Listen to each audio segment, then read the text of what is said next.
You already know what this feels like. It is 3 a.m. and you are completely awake, even though every single part of you is begging for sleep. Maybe it was anxiety keeping you up. Maybe it was noise, or a deadline, or a flight, or just that specific cruelty where your body simply refuses to shut down. You know the feeling of lying in the dark, exhausted, watching the minutes move. Now imagine that feeling, but instead of one bad night, it is every single night for 3 weeks. And instead of your own brain keeping you awake, it is someone else's. Someone very small, who was sleeping perfectly 2 weeks ago, and then, without warning, completely stopped. That is sleep regression. And by the end of this video you will understand exactly what is happening inside your baby's brain when it occurs, why it happens at completely predictable developmental moments that science has now fully mapped, and the 4 evidence-based strategies that make the shortest work of the longest nights. This video is not just for parents. Sleep is one of the most important biological systems in the human brain, and sleep disruption, what causes it, what sustains it, and what resolves it, is something every person on this planet has a stake in understanding. What happens inside an infant's brain during sleep regression turns out to tell us something profound about how all human brains develop, learn, and grow. Sleep regression is not a sleep problem. That distinction matters enormously, because most of the anxiety parents feel during a regression comes from treating it as evidence that something has gone wrong with their baby, with their routine, or with their parenting. Nothing has gone wrong. A sleep regression is a temporary period of disrupted sleep that occurs when a baby's brain undergoes a significant developmental leap. The brain is growing so rapidly, so fundamentally, that sleep architecture, the biological structure of how your baby cycles through sleep, is being completely rebuilt. What looks like your baby forgetting how to sleep is actually your baby's brain upgrading its own operating system. The disruption is not a malfunction. It is a sign of a brain doing something extraordinary. To understand why sleep regression happens, you need to understand how infant sleep is built and how fundamentally different it is from adult sleep. Adult sleep runs in cycles of approximately 90 minutes, moving between light sleep, deep sleep, and REM. During the transitions between cycles, adults briefly surface toward wakefulness, but our brains have learned to navigate those transitions unconsciously, without fully waking. Infant sleep cycles are much shorter, approximately 40 to 50 minutes in the early months, and the transitions between cycles are far more volatile. In those transition moments, an infant's brain has not yet learned to link cycles smoothly. It wakes up fully, and it needs external support, a feed, a hold, a familiar voice, to re-enter sleep. Every sleep regression is fundamentally a disruption to this already fragile architecture, triggered by a neurological development event happening simultaneously. The 4 most significant sleep regression windows in early childhood have been identified through decades of developmental research and correspond precisely with major neurological development events. The first and most dramatic is the 4-month regression. At approximately 16 weeks, an infant's sleep architecture permanently matures, shifting from the simpler newborn pattern of moving directly into deep sleep to the more complex adult-style cycling pattern. This shift is irreversible. Your baby will never sleep like a newborn again. This is not a phase that passes and returns to what it was. It is a permanent neurological upgrade, and the regression is the adjustment period. Parents who understand this stop waiting for it to go back and start learning the new system instead. The 8 to 10-month regression coincides with an explosion of motor and cognitive development. Your baby is learning to crawl, or to pull themselves upright, or beginning to understand object permanence, the concept that things and people continue to exist when they cannot be seen. This last development is particularly relevant to sleep. A baby who has just discovered that you still exist when you leave the room now knows, for the first time, that you are somewhere else. This is neurologically magnificent and practically devastating. The brain that used to accept sleep without protest now lies awake, actively aware that a person it loves is beyond a wall. What appears as refusal to sleep is actually the brain practicing one of its most important cognitive milestones. The 18-month regression coincides with a significant language development period and the first emergence of toddler independence, the beginning of the tension between wanting autonomy and needing safety that will define the next several years. The brain at this age is simultaneously learning to say no and desperately needing the reassurance that no will not result in abandonment. Sleep, which requires surrendering control and separating from caregivers, becomes neurologically complicated in a way it has never been before. The 2-year regression is less universal but linked to major cognitive expansion, symbolic thinking, imaginative play, and the beginning of a working understanding of time. A 2-year-old beginning to grasp that tomorrow is a real thing can simultaneously grasp that night is a long time to be alone. Here is the element of sleep regression that most parenting resources miss, and that makes an enormous difference to how parents navigate it. During a regression, your baby is not just waking more. Their entire relationship with sleep is being recalibrated. Research from the journal Sleep Medicine Reviews identifies that during major developmental regressions, the proportion of REM sleep increases significantly, sometimes doubling. REM sleep is the phase associated with memory consolidation, neural pathway formation, and the processing of new information. Your baby is spending more time in REM because their brain is working overnight to integrate everything it learned during the day. The developmental leaps you see in the daytime, the new skill, the new awareness, the new cognitive ability are being filed and connected and built into permanent architecture during the night. The chaos of regression is, in the most literal biological sense, the sound of your baby getting smarter. Here is what this means practically. Because REM sleep is elevated during regression, and because REM sleep sits closer to the surface of wakefulness than deep sleep, the threshold for your baby to fully wake between cycles is lower than at any other time in their development. A sound, a slight hunger sensation, a momentary awareness of their environment, any of these is enough to complete the wake-up during an elevated REM night.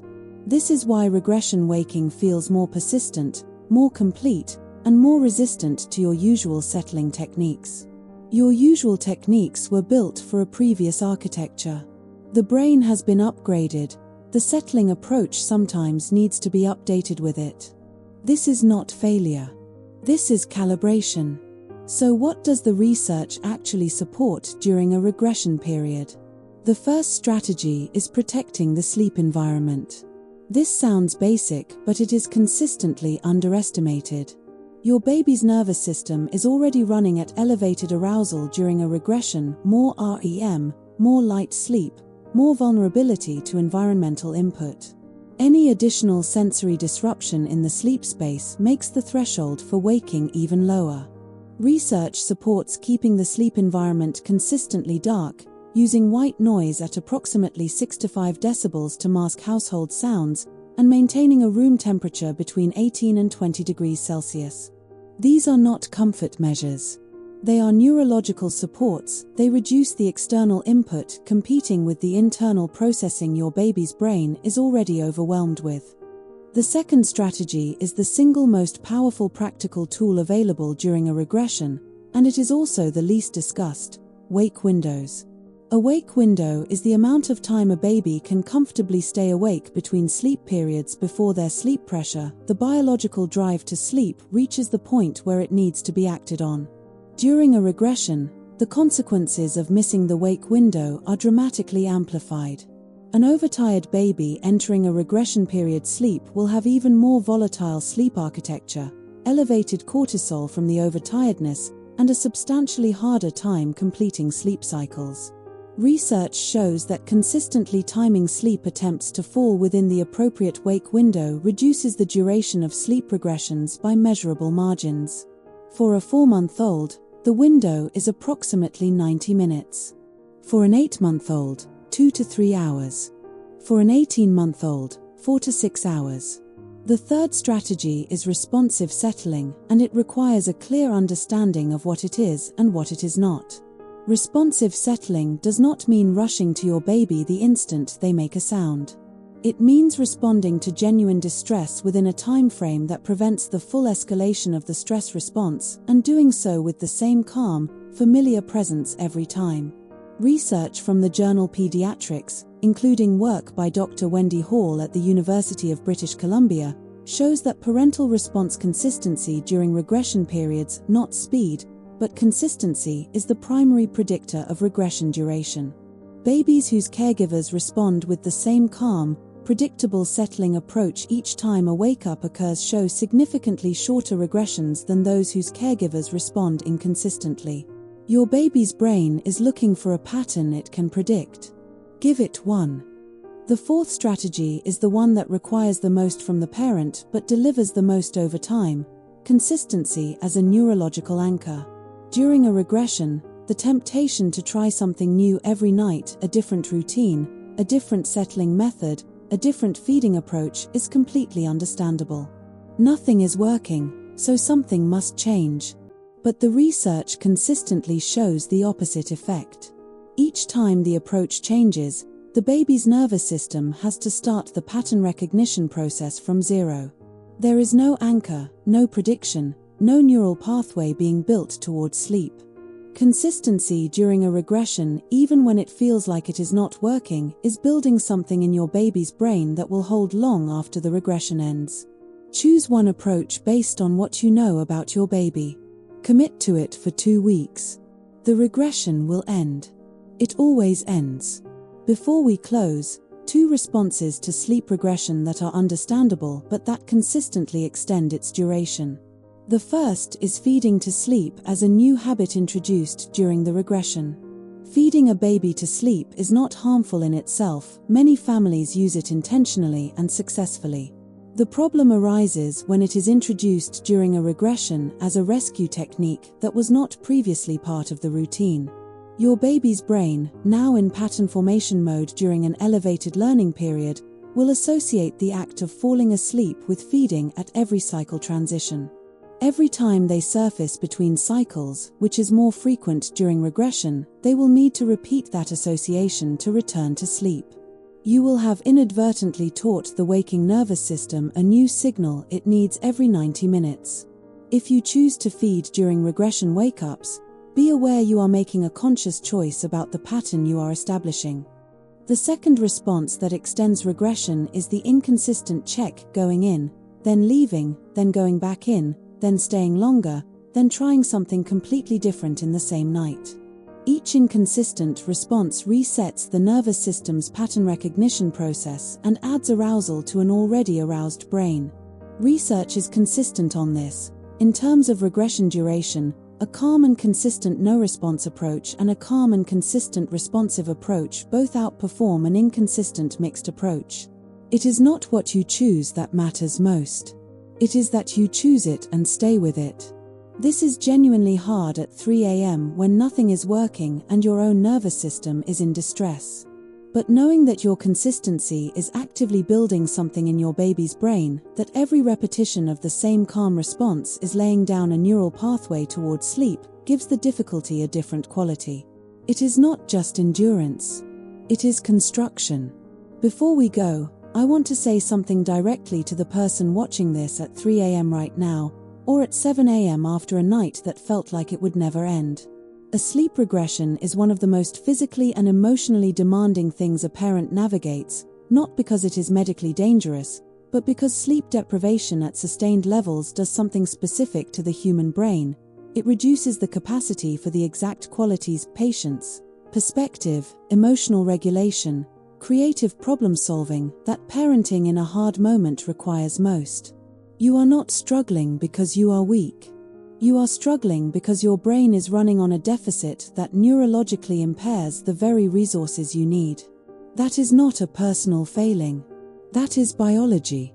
What the research also tells us, clearly and consistently, is that this ends. Every regression documented in the developmental literature resolves. The timeline varies. The 4-month regression can last 2 to 6 weeks, the others typically 2 to 4. But they all end, and they all end with a baby who has come out the other side more capable, more aware, and more neurologically complex than they went in. Every night you survived is a night that contributed to that. Every time you got up, every time you stayed calm when calm was the hardest thing to be, Every time you chose your baby's need over your own exhaustion, you were not just enduring. You were building. The regression ends. The brain it built does not. You are enough. You were enough on the hardest night, and you will be enough on the next one. The regression will end. Subscribe so you are here when we go even deeper next week. And if you know a parent in the middle of their regression right now, send this to them. It might be the thing that gets them through tonight. Little minds, brave parents. See you next time.